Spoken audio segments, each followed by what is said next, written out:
Jornal da Rede Alesp. Bem, Júlio, o Jornal da Rede Alesp entrevista agora o Alceu Galvão, que é pesquisador do Instituto Trata Brasil. Ele conversa com a gente sobre o saneamento básico nos municípios. Bom dia, Alceu. Bem-vindo ao Jornal da Rede Alesp. Tudo bem? Bom dia, Júlio. Bom dia. Luciano. Bom dia, bom dia. Pois é, para a gente começar então a nossa entrevista, Alceu, conta para a gente como funciona a plataforma Painel Saneamento Básico, como ela foi desenvolvida até agora.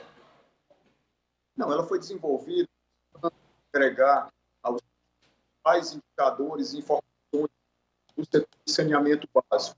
Veja que, de forma bem prática, ágil, o usuário pode saber a situação do saneamento básico no seu município, na sua região metropolitana, com dados claros, né, e de uma forma que você possa, inclusive, associar não somente o saneamento básico, mas também aqueles indicadores ligados à saúde pública, de tal forma que o usuário observe, se tem deficiência no saneamento básico, veja que os indicadores de saúde pública relacionados a doenças de veiculação hídrica, obviamente, eles vão estar insatisfatórios.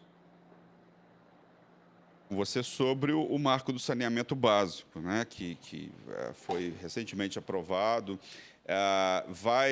Como é que você vê, né, a legislação nova agora no nosso país? O que muda nessa área do saneamento básico? A gente sabe que tem uma série de novidades, de adaptações. Eu queria que você falasse um pouco desse marco legal do saneamento básico e o que ele vai modificar essa questão da água, do esgoto, nas mais de 5.500 cidades brasileiras. Luciano, veja, o marco regulatório ele é de 2007, a Lei 11.445.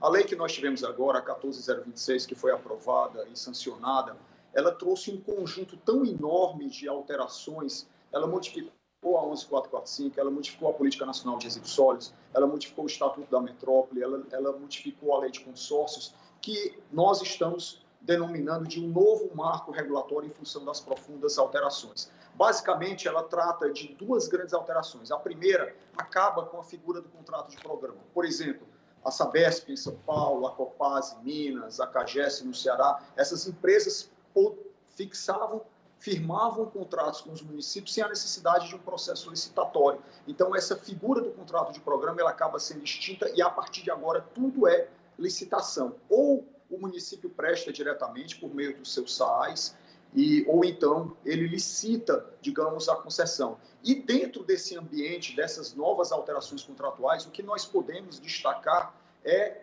a determinação de metas para universalização, ou seja, até 31 de dezembro de 2033, 99% da população do município deve ser atendida com abastecimento de água e 90% da população deve ser atendida com esgotamento sanitário. Veja que anterior ao novo marco regulatório, nós tínhamos vários estudos e perspectivas de prolongamento, de postergação dessa universalização. E aí nós estávamos falando em 30, 40 anos, ou seja, de atraso de uma infraestrutura tão básica, e essa pandemia mostrou o quanto o saneamento ele é necessário, ele é urgente, haja vista que era a primeira grande barreira por vírus. Então, ou seja, a primeira grande medida que nós temos, a primeira grande alteração é justamente do ponto de vista dos contratos, com a fixação de metas, para universalização, para atendimento, para perdas, para uso racional de energia, ou seja, tudo isso aí tende a trazer melhorias, né, para a prestação de serviço, obviamente melhorias para a população brasileira. Um outro aspecto que é relevante e que foi alterado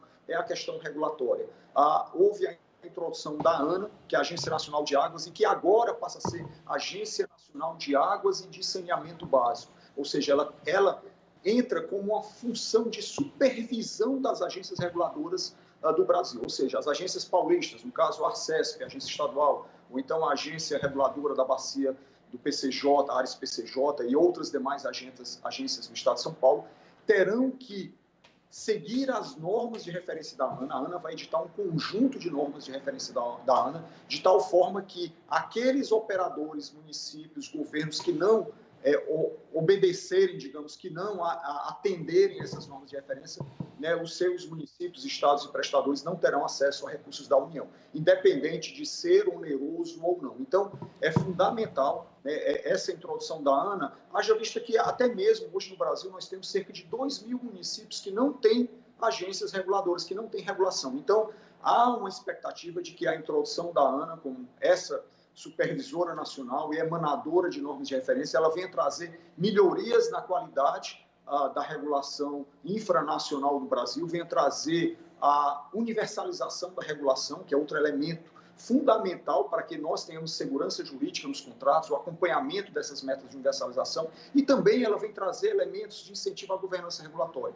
E aproveitando a oportunidade de estar falando na Rede Alesp, há um projeto de lei, né, que nos preocupa de sobremaneira, que hoje acaba tirando, de certa forma, a autonomia necessária para a Arcesp, né, em termos de ela como agência reguladora de saneamento básico, e vai no sentido da contramão do novo marco regulatório do Brasil, e é preciso que os deputados paulistas revejam essa discussão no sentido de fortalecer e não enfraquecer a regulação que hoje é realizada pela Arcesp.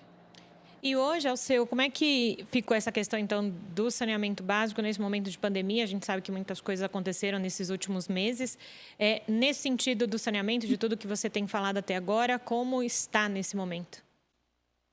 Veja, nós temos ainda um déficit gigante, é um déficit que beira 100 milhões de brasileiros sem acesso aos serviços de esgotamento sanitário e mais de 30 milhões de brasileiros sem acesso aos serviços de abastecimento de água. E, de certa forma, a pandemia, ela desnudou um pouco esses números. Tá? O que nós temos, de fato, são bem mais brasileiros sem acesso ao abastecimento de água, porque abastecimento de água não é somente você ter a rede à disposição. É preciso que essa rede ela ofereça condições de fornecimento durante 24 horas por dia e 7 dias da semana. E aí nós tivemos problemas na pandemia da periferia das grandes cidades, onde havia rede à disposição, porém não havia um insumo água a ser distribuído. Então, a universalização ela também compreende não somente a disposição, a disponibilidade da infraestrutura, mas também é necessário que o serviço seja prestado com qualidade, né? É necessário que o serviço seja regulado e fortemente regulado.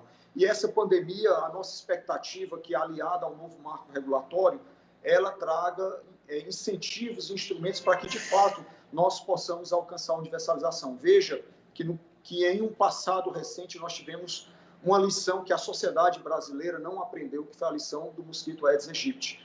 Né, o mosquito veio, né, trouxe a dengue, a chikungunya, trouxe várias doenças, a zika, e a causa principal, uma das causas principais, estava associada justamente à ausência de saneamento básico. Nós não aprendemos com as lições do vírus, do mosquito.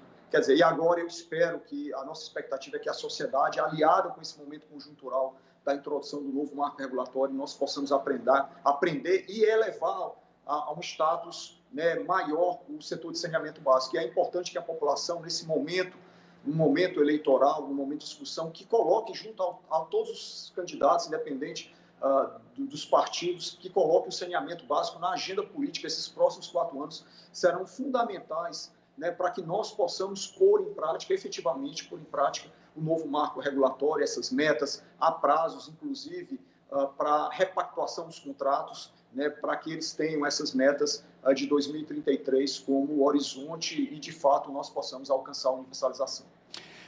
Eu queria entender, a relação com as empresas, né, de saneamento a partir de agora. Né? A gente sabe que vai abrir, está todo mundo se preparando para atender esse setor, tem várias oportunidades aí para as empresas que trabalham no setor, inclusive os estrangeiros estão de olho nesse mercado, né, do saneamento no Brasil.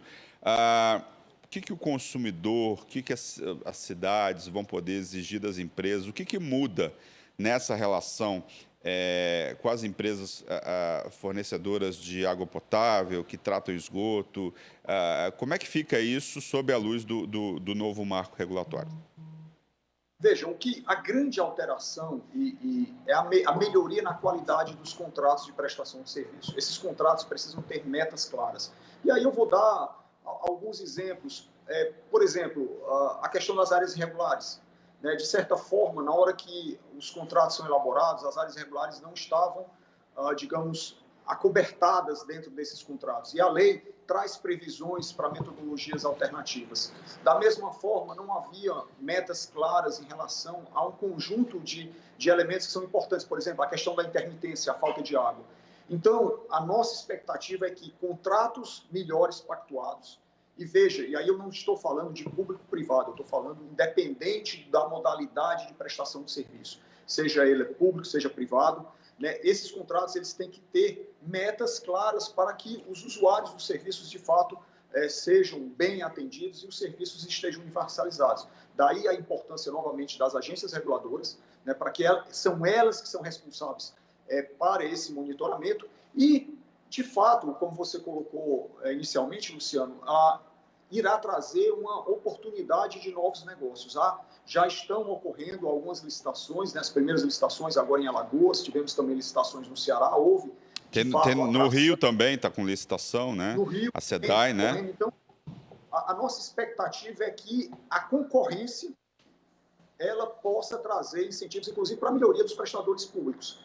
Né? E aí a gente tem exemplos claros de que em outros setores, apesar de ser um setor monopolista, o saneamento básico, não cabe vários prestadores numa mesma cidade, tem que ser um prestador numa só cidade, mas o fato de nós termos concorrência, de termos editais de licitação por melhor qualidade dos serviços, por tarifas mais módicas, com certeza isso vai levar, de maneira geral, a uma melhoria no setor como um todo. Agora, também é importante lembrar que, para além da Sabesp, para além dos prestadores privados, nós temos também, Luciano, os prestadores municipais, que são os SAAs, né, os Serviços Autônomos de Água e Esgoto, os Departamentos Autônomos de Água e Esgoto, e a legislação foi muito clara, ela coloca uma série de restrições para operadores que não são concessionados, ou seja, os SAAs vão ter que buscar eficiência para que possam, digamos, sobreviver dentro desse contexto, para que possam, a partir de tarifas justas e tarifas que possam cobrir os seus investimentos. Nós acreditamos, aliada à crise fiscal que assola o país, haverá maiores dificuldades de acesso a recursos por parte desses serviços autônomos, por parte desses departamentos. Agora, Alceu, uma outra questão importante para a gente discutir é lucratividade e não lucratividade, né? As empresas que assumirem esse serviço, elas vão, claro, buscar lucro, elas precisam se sustentar, elas precisam ser viáveis, né? Mas, em alguns municípios, essa atividade nem sempre é viável. O que a legislação diz em relação a essa questão? O que se coloca, na verdade, ela fortaleceu um instrumento que já tinha em 2007, que é denominado prestação regionalizada, é o chamado osso e o filé. Então, havia toda uma crítica, todo um debate de que o setor privado viria e ele pegaria o filé. O que é o filé? São as grandes cidades, são as regiões metropolitanas. Então, essa possibilidade de que as companhias estaduais, a prestação regionalizada, basicamente, de uma forma geral, ela permite que a companhia estadual ela permaneça da forma como ela está, ou de uma forma, digamos, desagregada. Por exemplo, vamos pegar o estado do Ceará, por exemplo. Uma companhia opera 150 municípios. Ela pode constituir uma prestação regionalizada nos 150 e formar a unidade regional CAGES, da mesma forma que a Sabesp ela pode se dividir em várias unidades regionais, e aí ela tem operações e planos para essa unidade, estrutura de governança entre Estado e municípios para essa unidade, de tal forma que dentro dessa unidade da Sabesp, ou da CAGES, ou da Copasa, ou da Sanepar, lá tenha o filé, que é justamente aquele município que é de uma região metropolitana, aquele município superavitário, como ela tenha também aquele pequeno município de 5 mil, de 10 mil habitantes, que é deficitário. Então, você acaba formalizando dentro do novo ambiente regulatório a figura do subsídio cruzado. E, Alceu, a gente está falando muito de coleta e tratamento de esgoto, mas outra questão também muito latente no Brasil, não só aqui no estado de São Paulo, é a distribuição de água potável que continua ineficiente, né? Eu queria que você desse um registro sobre isso, por favor. Nós temos os problemas de água, aquilo que nós colocamos, eles tendem a se agravar, Júlio. Veja que há uma tendência, isso aí não sou eu que estou falando, é o estado do Paraná, vizinho a São Paulo. São Paulo já teve crises hídricas nessa década, né, que foram crises, né, assim, de proporções enormes. O próprio Nordeste brasileiro já vive em crise hídrica permanente. Então, nós temos que mudar a nossa forma digamos, de prestar os serviços. Veja que hoje no Brasil se perde, em média, cerca de 38% da água que é produzida. O setor precisa melhorar a eficiência, no sentido de que cada vez mais nós teremos dificuldade de ter uma água limpa, de ter uma água bruta, com qualidade para ser tratada por processos normais. E esses processos, em função dessas crises hídricas, em função das mudanças climáticas, eles tendem a ser cada vez mais onerosos. E aí as coisas começam a ficar mais complexas. E aí vem transposição de São Francisco, há todo um custo de energia para trazer água para o Nordeste. Vem usinas de dessalinização. A dessalinização ela é enormemente maior o custo do que o custo da água produzida tradicionalmente a partir dos nossos mananciais superficiais. Então, veja que as mudanças climáticas devem e necessariamente mudarão paradigmas para os nossos prestadores de serviço. E as perdas, elas estão no foco, estão no centro, no epicentro dessas mudanças. Tanto é que o novo marco regulatório, ele trouxe as perdas, elevou para um patamar significativo. Então, a perda é condição essencial do contrato, é condição de validade do contrato, é condição para acesso a recursos da União, é princípio do novo marco regulatório. Veja a quantidade de mudanças, inclusive já olhando para essas preocupações no tocante ao abastecimento de água potável. Tá certo. Você quer... Não, pode falar. Tá bom. Tá certo. Eu gostaria de agradecer o Álvaro Galvão, que é pesquisador do Instituto Alceu Galvão, pesquisador do Instituto Trata Brasil, conversou com a gente sobre saneamento básico nos municípios. Alceu, muito obrigado pela sua participação. Muito obrigado, Luciano. Muito obrigado, Júlio.